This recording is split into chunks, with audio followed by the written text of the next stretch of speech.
WWE often portrays itself as the only place of importance in the wrestling world, the big leagues of sports entertainment, if you will.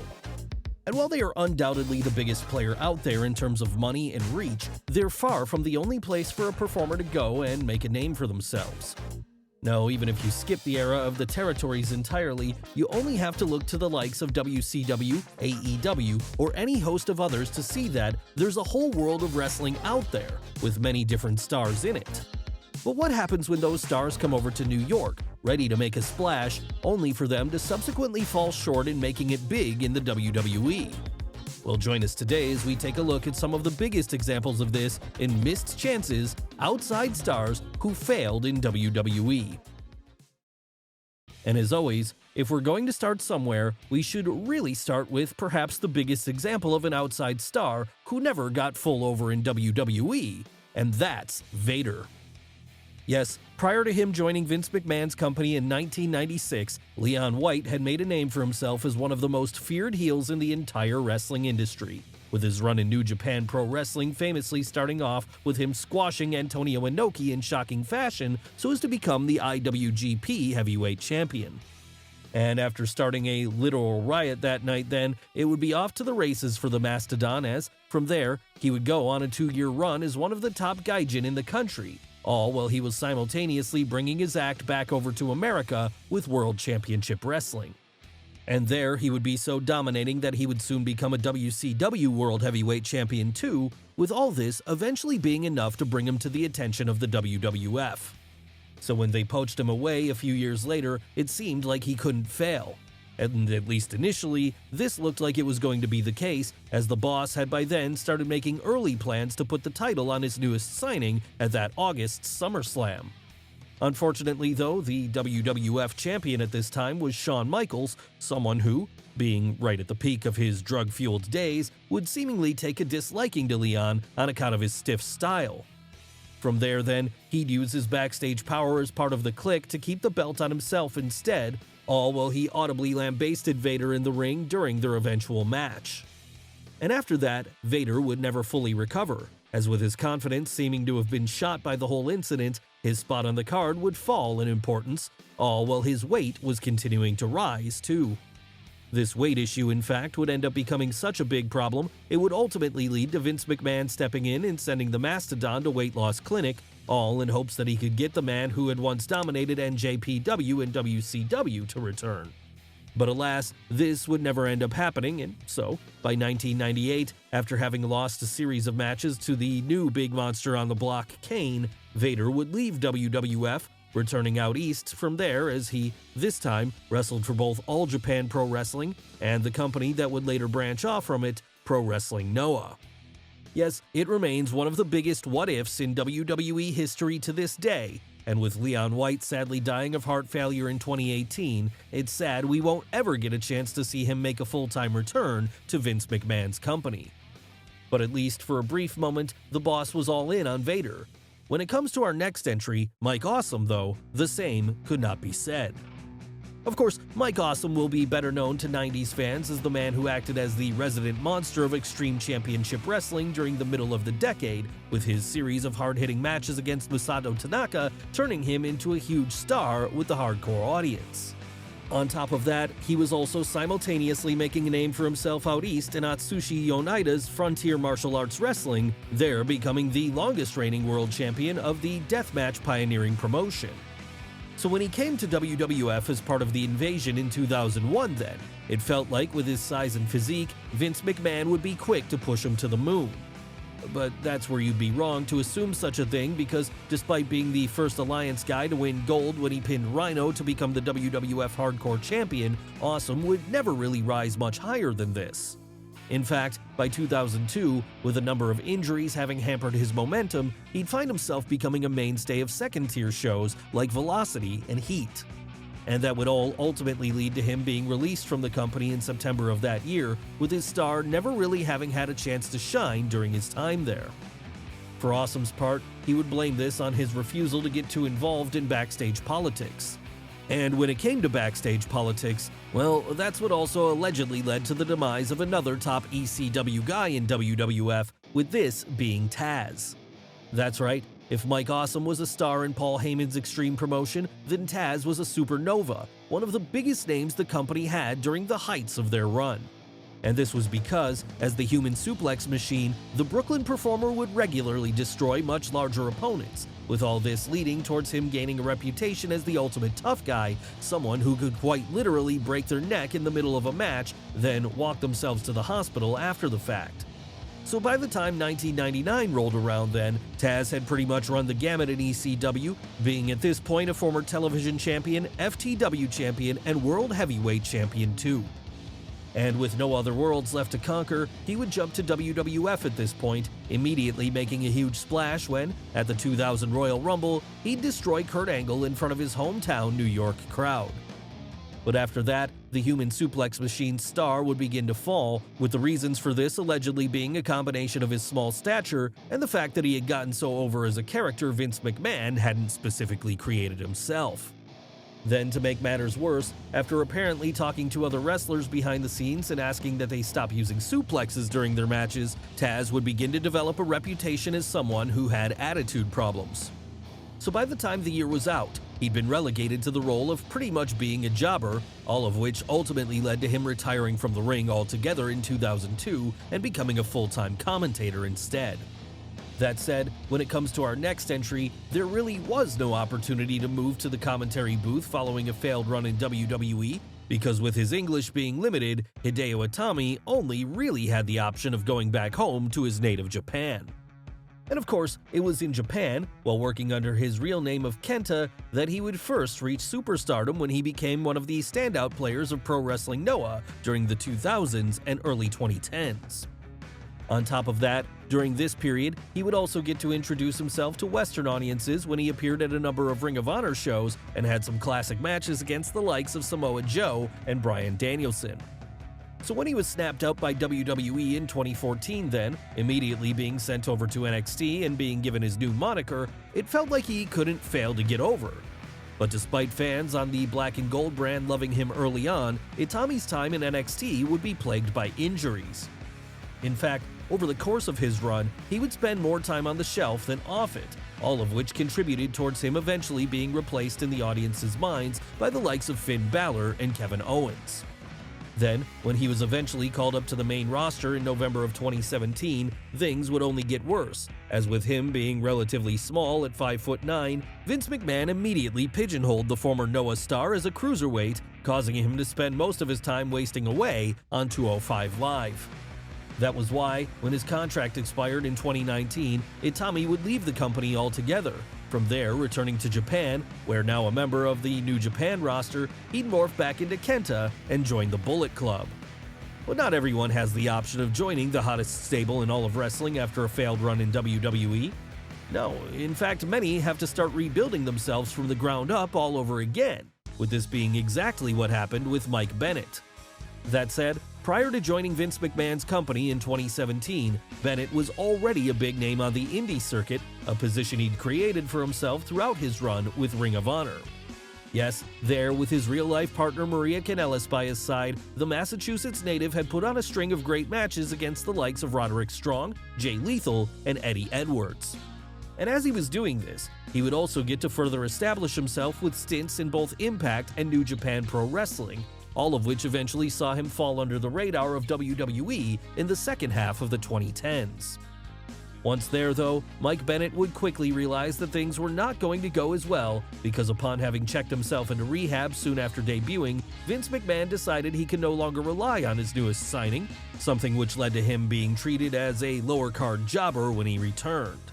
And this would see him be stuck in either the 24/7 title division or in 205 Live Purgatory for much of his run, all of which resulted in him and Maria publicly asking for the releases soon thereafter.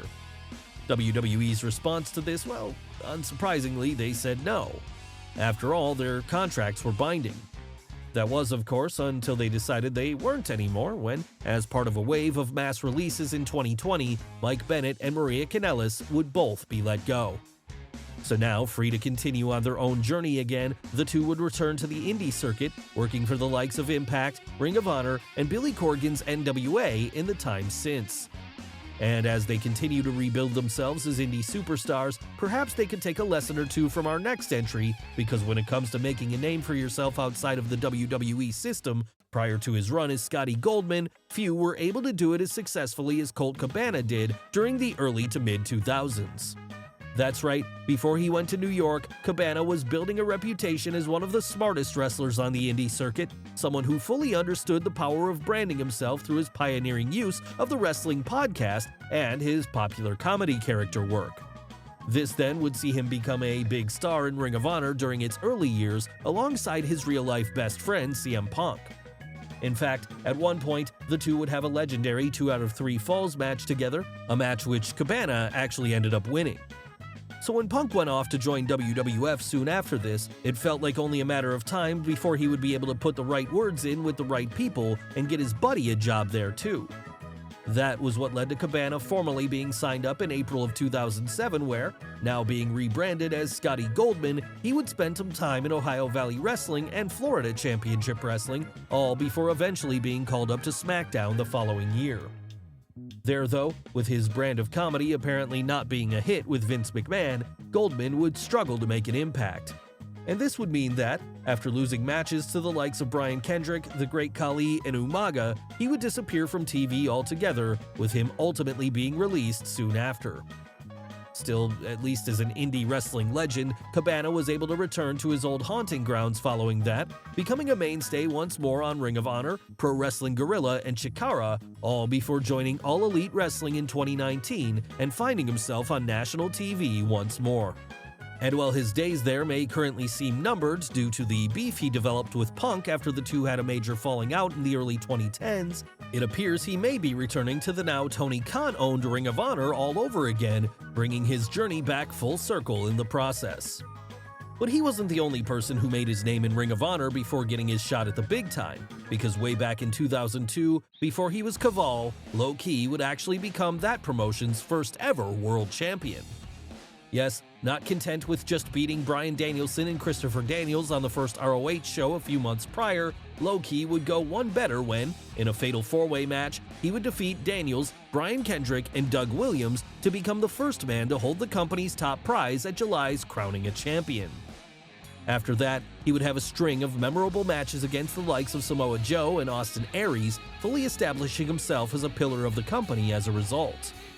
Then, when his notorious backstage attitude problems led to him being fired from ROH in 2006, he'd continue to make a name for himself in the likes of TNA, Pro Wrestling Noah, and Pro Wrestling Guerrilla, at one point even winning the 2008 Battle of Los Angeles tournament with the latter company. So with all this success then, it was a given that, sooner or later, he'd join WWE, something which eventually happened when he got to be a part of the second season of NXT in 2010. Of course, with this still being the game show format NXT, the whole thing didn't really give Low Ki, who had by now been rebranded as Kaval, much opportunity to show what he could do in the ring. No, instead he'd be involved in a number of increasingly silly segments, all while starting something of a romance angle with Laycool. And for someone as talented as he was, that simply wasn't good enough for Kaval, with this being what led to his old backstage attitude problems resurfacing again as he began making waves behind the scenes about how he should be getting more to work with.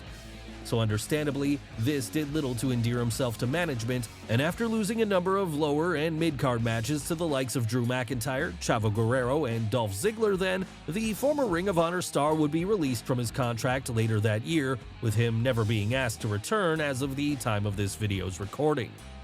Yes, this one was less a case of WWE being the problem and more of Low Ki not being able to stop himself from becoming his own worst enemy.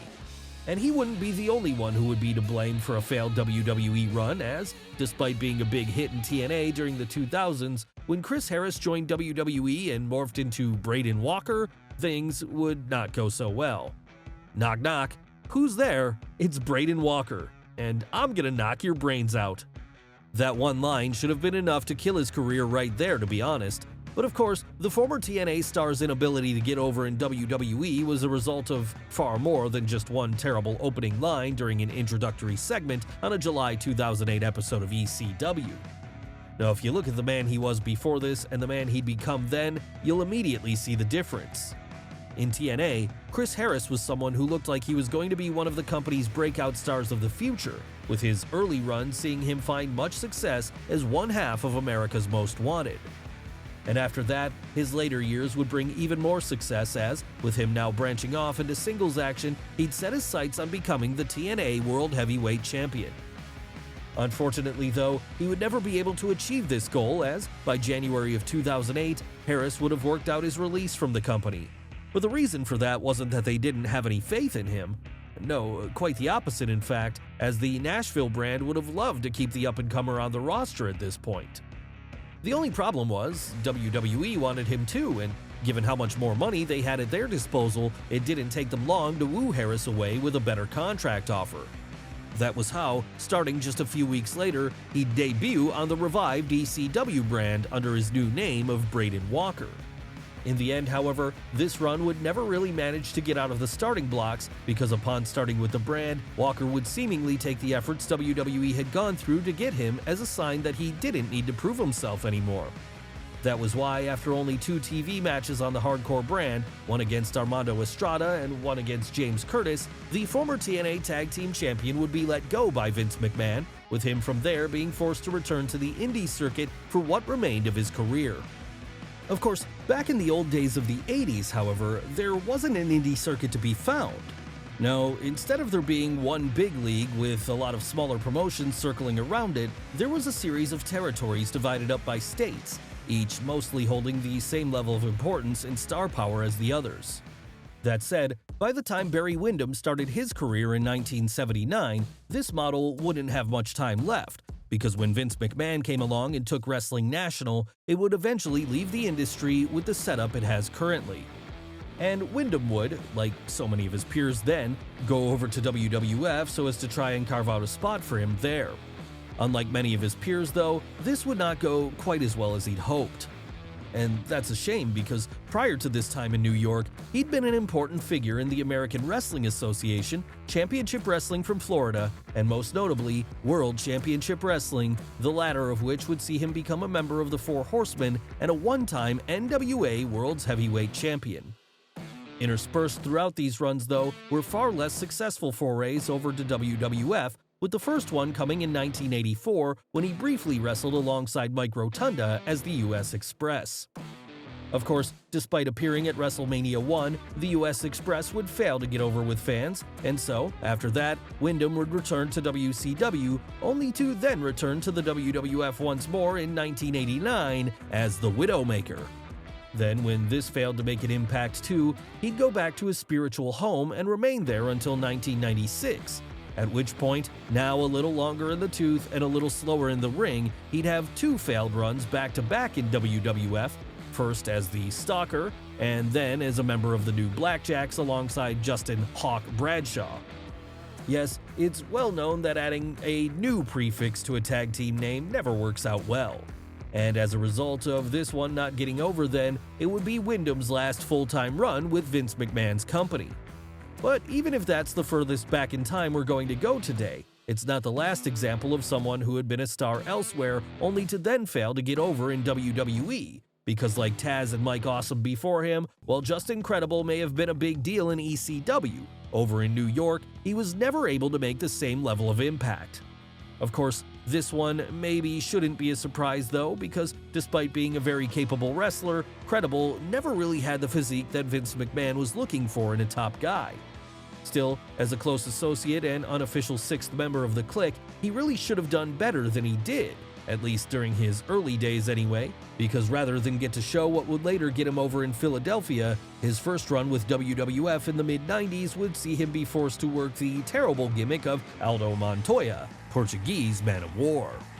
And even when he returned there in 2001 after having made his name in ECW, he'd still not be given much to work with, because immediately upon showing up, he'd be placed into X-Pac's new stable, X Factor. Yes, that's right, it was the one with the terrible song and the ungodly levels of X-Pac heat, each of which combined together to completely overshadow anything Credible could possibly do to get himself over at this time. And that then was why, after pretty much being consigned to the undercard for the next couple of years, he'd finally be released from the company for a second time in 2003, with him only making one brief return years after that as part of the ECW revival, where he put over CM Punk. So while it never really worked out for the Extreme Star in WWE, at least he got to have one final goodbye his way. And as for us, that's where we say goodbye for now too, because this wraps up today's video. A video where we've looked at some of the best the industry had to offer and asked the question, why couldn't they get over in WWE? And of course, while the reasons are different with each example, it all goes to show that maybe, just maybe, becoming a star in New York shouldn't be considered the be-all end-all, because even if you can't make it there, you might still be able to make it anywhere else. Well guys, what did you think of the video? Let us know in the comments below. Don't forget to smash the like button, subscribe to the channel, as well as follow Wrestle with Andy on Instagram and Twitter. Thanks for watching, and we'll see you next time.